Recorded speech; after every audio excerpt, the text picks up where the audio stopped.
Should you aim low when you're shooting at a deer out of your tree stand? I say no. Bunjie says no. And that's this episode of Death by Bunjie.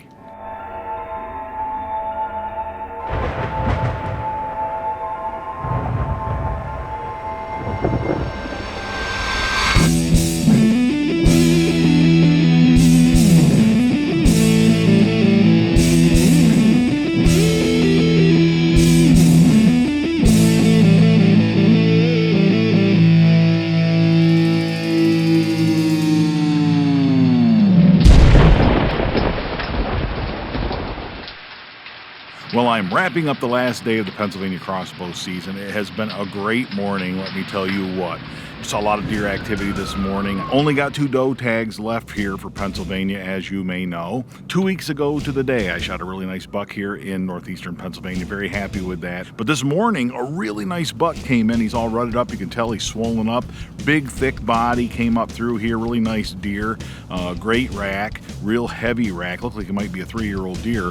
Making his way through. He wasn't real bothered. He came up here along the ridge, made his way out in front of me. I had a perfect 20-yard shot that I did not take because I do not have any buck tags left, unfortunately. But nevertheless, he made his way off, and it was great to see. Such a nice buck. A few people on the Facebook page and on YouTube have hit me up with some questions asking about whether they should aim low on a deer if they're aiming at a deer from a tree stand. I think what they're talking about is that old rule of thumb with regard to archery, that you would aim low on a deer. If you were aiming down at an angle or up at an angle, you would always aim low. The reason for that old rule of thumb, and I don't think it applies today with modern technology, in my opinion, and I'm going to explain why, but I think that the reason for that old rule of thumb is what we refer to as angle of declination or angle of elevation. If you're shooting down, if you're shooting up, you've got those angles to contend with. Really what this all boils down to is gravity only affects the flight of an arrow horizontally in its flight, okay? In other words, the only distance that matters between you and your target is the horizontal distance. How far is that away on a horizontal plane? From a tree stand, it's hard to really gauge that. In fact, it's not all that easy from a ground blind to gauge that distance. If you are in a tree stand, it becomes more difficult because you're shooting down at an angle no matter what you do. You're probably 18, 20 feet in the air to begin with. And on top of that, the topography, the land isn't flat either. So it's hard to gauge exactly what that distance is. To illustrate that, if you're in a tree stand 20 feet up in the air and you take a shot at a deer that is 20 yards away, your arrow may have to travel 30 yards in order to get there. If you use a rangefinder, and you should be using a rangefinder, the rangefinder may calculate that distance as it being 30 yards away, but in reality, only the 20-yard distance is what is going to be affected by gravity. In other words, you really should be shooting as though it is a 20-yard shot.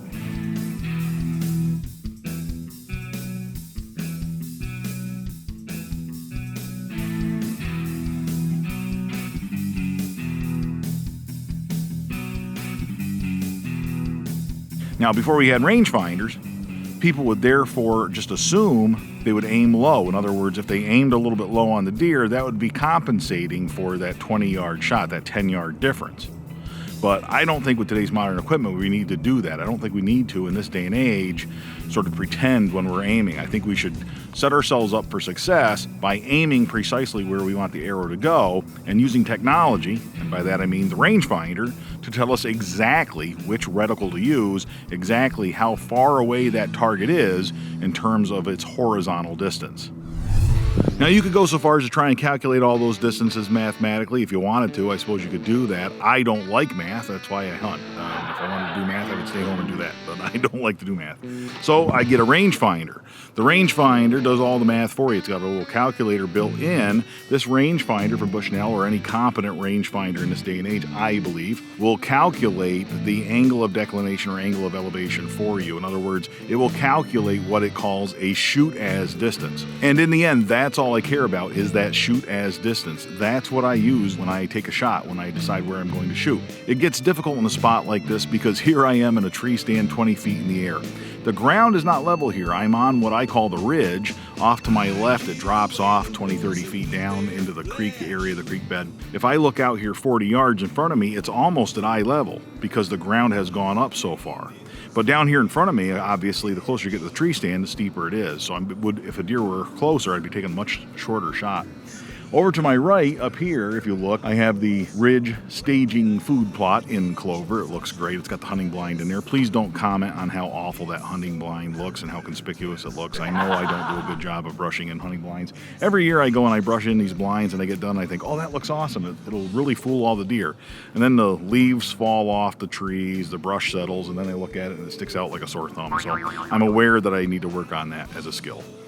Now I can take this rangefinder and I can look up there in the ridge staging food plot there and look at the clover, and I can use the rangefinder and I'll just pick a spot.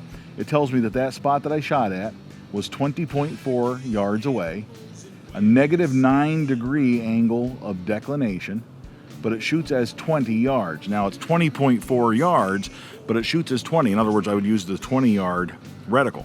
Now you can see there's not much difference there. It's only a 6-degree decline, and it is, instead of 20.4 yards, it shoots as 20. So there really isn't that much difference here. Now if I look over here where that big buck was this morning, I'll look right over here. I'll take a shot at where I think that buck was.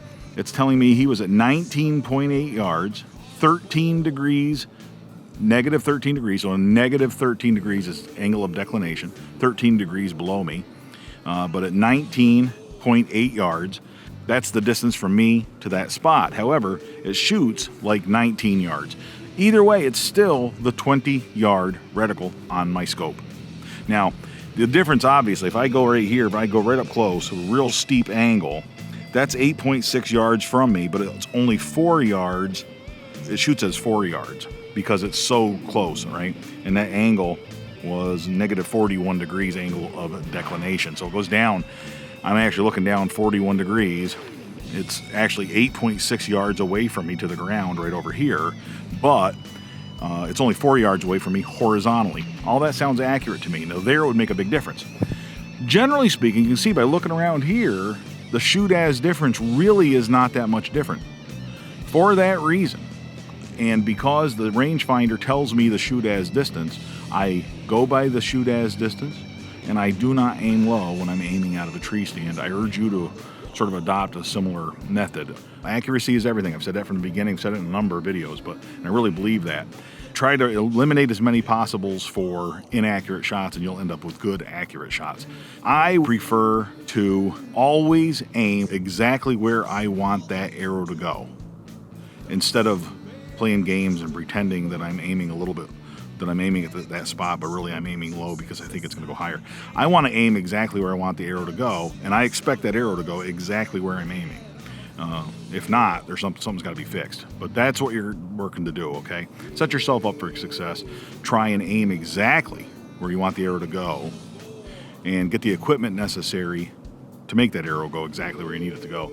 If you're in a real hilly area, get yourself a rangefinder that does calculate that angle of declination or angle of elevation, depending on your situation. It'll calculate it instantaneously for you, perfectly, quickly. I think that a rangefinder like that is the #1 piece of equipment you need before you go out buying fancy arrows or fancy broadheads or fancy camouflage or any of that stuff. Get yourself a good rangefinder. That's what you got to have. That is the most important thing, I think. It's the first and foremost tool for you when it comes to crossbow hunting. Well, I hope you found that interesting. I hope it helps you out there in the woods with your crossbow. Make sure you subscribe if you haven't done so already. Like the Facebook page. Ask me questions too if you have questions about this kind of stuff. I really enjoy this. I really enjoy talking about crossbows. I really enjoy the hunting, but also making the videos, and I enjoy helping people if I can. I don't think I'm an expert on this stuff, but I have been hunting with a crossbow for quite a while, so I'm happy to share that which I know. Everything I know, I'm happy to share it with you. I hope you're having as much fun in the woods as I am. And until next time, all hail Bunjie!